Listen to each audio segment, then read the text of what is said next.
Chuggalos, welcome back to day 19 of the Brew Crew Podcast Advent Calendar 2025 in conjunction with our brothers and sisters from the Barrel House. Today, right off the top, I just want to say to Better Matt and his family, I know they're going through a family health scare right now. Our thoughts, our well wishes, everything. If there's anything that we can do as a family, as the Brew Crew Podcast, please let us know. Do not hesitate. Reach out and let us know. Today is Friday, December 19th, and I am going to be drinking Helmet Nachos, which is a New England 8% or a double IPA from our friends at Hoof Hearted. I'm going to go into that a little bit, but I don't want to steal the thunder because there's two good stories with this. One is I was turned on to Hoof Hearted by Stev, who's been putting out banger episodes and has roped in Chunkle, Corey Dory, and Tox into this. Hopefully we see Deuce. I know Deuce was, hopefully Deuce is doing all right. Just check on everyone, please. I say that multiple times throughout the year, but this time more importantly with the holidays and everything. And then number two, the part about Who Farted is there's a great story about the Nachos series of beers. I'm hoping that Gimmick Gus tells it, because if I tell it, I'm going to do a disservice. But I remember Gimmick Gus telling me about that, and we'll go into that a little bit more when we do the website review. But let's go with the crack on this. Again, it's a can. It's not primed. There it is. 3, 2, 1. I'm learning. I'm doing it away from all the expensive electronics. Not like Gus's setup, though. Gus's is fantastic. So I'm going to do a baby pour just to satiate those individuals who are after the can art on this, as with all Who Farted beers, are dynamite. As you can tell, I'm excited not to be at work. That is as New England as it gets. Citrusy, dank, floral, all of those. It's got a little bit of piney aspect to it. That's going to behoove this beer well. And I'm going to sheath the can. I'll save it. Let's do a little bit of a review. Again, it's that time of year. People are busy, not getting a lot of scores from Untapped or whatever, but everyone's doing the right thing. I'll just get the scores when I can. All right. So yesterday we did that Cotillion, the Creek 100% Lambic Bio, 6%. JT with a 5, myself with a 5, Kate with a 4.75, Gimmick Gus with a 5, Don and Aaron with a 3.75 and a 4. And they said on their comments that they felt guilty about giving it that. You should never feel guilty about the scores that you give beers. We'll say things in jest or whatever, but on the worldwide BCP forum, everyone likes what they like. And then Papa KK Kyle with the 4.75. So we're doing the Helmet Nachos. Ooh, why does it say it's 8%? That's a typo. Sweet. Look at that. Fixed it on camera. Just, that's what you call doing business, boys and girls and children of all ages. Probably not watching this podcast, though. All right, down the hatch. Let's go. While I ruminate on this, let's see what Kate feels about this beer. We are day 19 with a Hoof Hearted Helmet Nachos. Look at this guy. I mean, protect my nachos at all costs, definitely. And for that, this is a Dippa and 8%. So here we go. 3, 2, 1. Oh, got the camera. See? Oh, well. Gotta watch out for that splashback. Ooh. Drink from the original vessel for Matt. Yeah. Well. This is can't win them all. Smooth. Very light. Nice little foamy.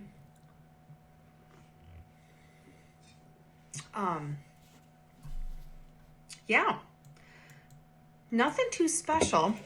I would definitely, I could crush some nachos with a bunch of these easily. So I think they labeled it for the right kind of food to pair it with.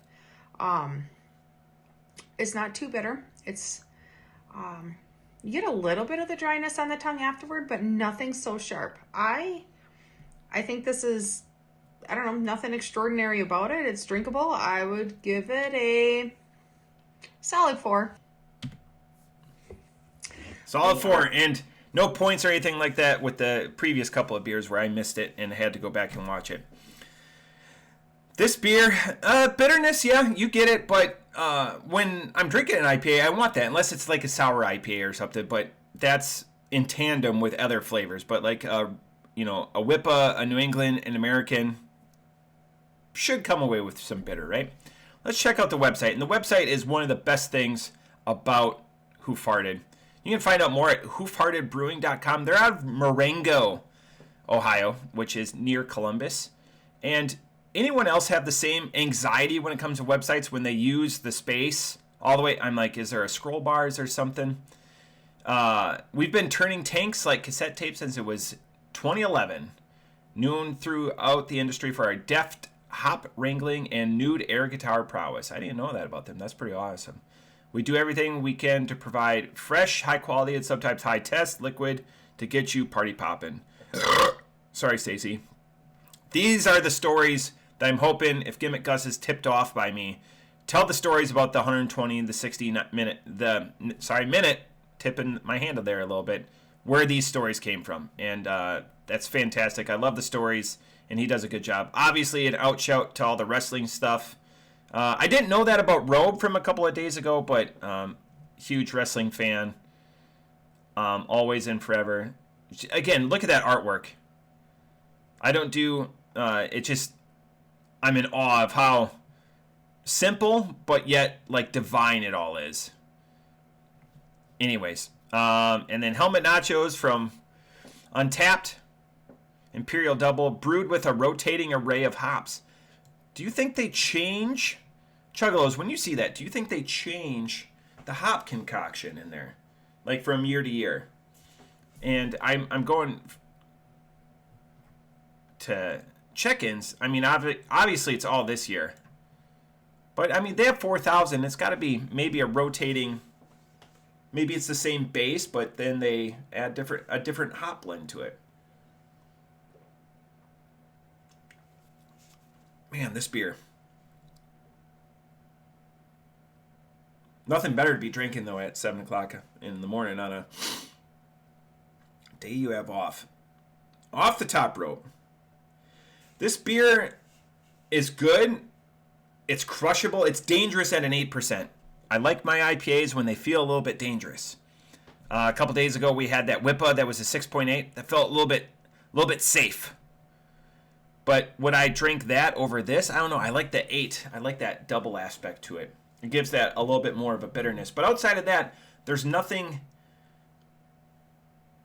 that wraps you in, takes you into the fold, if you will, into the robe.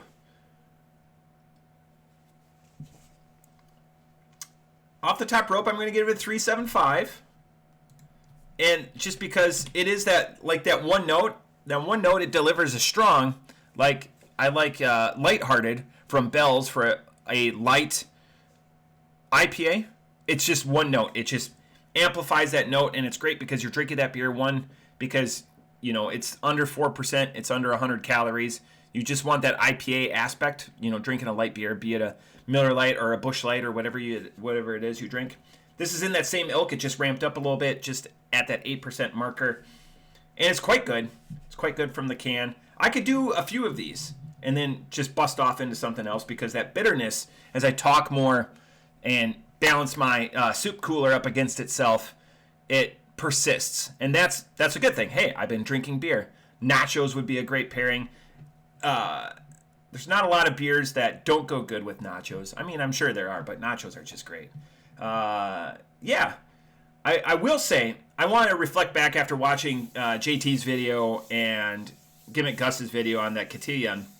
I didn't realize till I went back to the list and how it was miracle after miracle that keg and those bottles ended up into our calendar. And to get feedback for Gus, no one had any clue that you were stressing about that. And looking at the price point, that was $23 for a shorty. And I would gladly pay more than that for that beer. Just, I can't speak for JT. I think JT would be in the same, because it's just, the fact that it's brewed in turn of the century 1900 technology that hasn't been updated. The only thing they updated, I covered that, is they went organic before it became the thing to do. Pure reflection. And everyone else said that they were going to finish it off. We did. Like, it was a savory, it wasn't a savory beer, it was a beer to be savored. And I think there's a difference. But yeah, with that, so tomorrow, God, so much. Could keep going. We got a Mothership episode coming up, though, so that's good. Tomorrow, we have that Mortalis. Look at now we just get into 5 bangers with the 20th, 21st, 22nd, 23rd. Look at that. I share JT's excitement for that Mushu Shoo Shoo Shoo Shoo times 7. I mean, it's going to be a raucous crescendo. The wave is going up. We're like the perfect storm. We're in that ship. We're heading up that massive wave right now. It's going to be a big wave. It's going to be one to remember. But that's it for day 19 of the 2025 Brew Crew Podcast Advent Calendar in conjunction with our homies from the Barrel House. And make sure you get out by your